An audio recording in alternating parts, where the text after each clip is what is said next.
USWNT's Alex Morgan not putting much stock in her missed penalty kick at World Cup.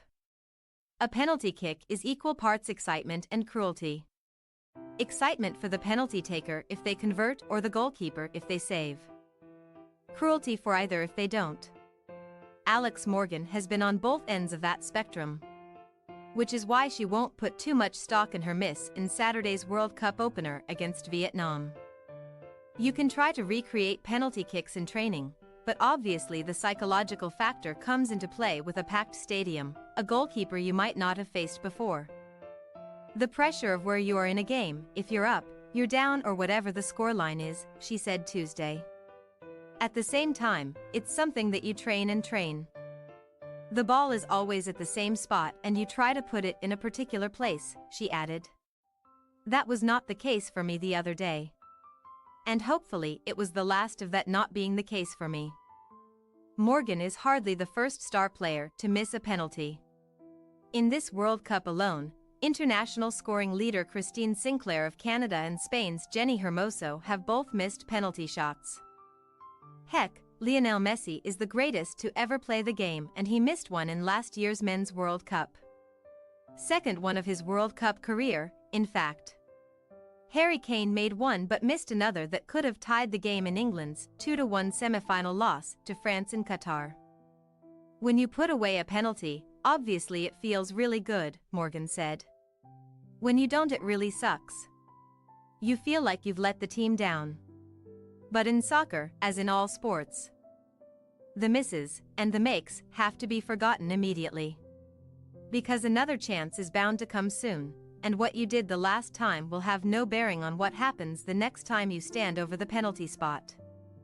I'm glad to put that behind me, Morgan said, and really hopeful for future ones in this tournament. As she should be. Morgan has not always been the USWNT's primary penalty taker. For much of her career, that duty's gone to Megan Rapinoe, who famously converted 3 at the World Cup in 2019, including one in the final against the Netherlands. But Rapinoe is no longer a starter and, when she's not on the field, Morgan is the most logical choice to take penalties.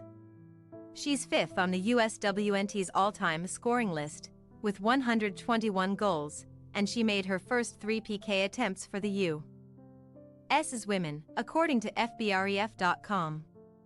That included one that lifted the USWNT over Canada in last summer's CONCACAF Championship, where the Americans qualified for both the World Cup and next year's Paris Olympics. Morgan has also made her last 7 PKs in club play, including 2 already this year. Going back to 2013, she is 12 of 16 from the spot with her club teams. I've seen Alex make basically every PK I've ever seen her take. Teammate Sofia Huerta said. But the reality of it is we're human, and we're not perfect. Every player that takes a PK and steps up to take a PK, they're bound to miss one every once in a while. Honestly, if Morgan were to miss one, and the law of averages says she eventually would, Saturday's game was the time to do it. The USWNT had already gotten the only goal it needed when Morgan stepped to the spot. And the Americans ended up with a 3-0 win over Vietnam. The missed PK didn't affect the outcome of the game. Ultimately, it didn't matter. But there will be another game when it will. Expect Morgan to deliver when it does. Thanks for your watching. Don't forget to click the subscribed button and hit the bell icon for more.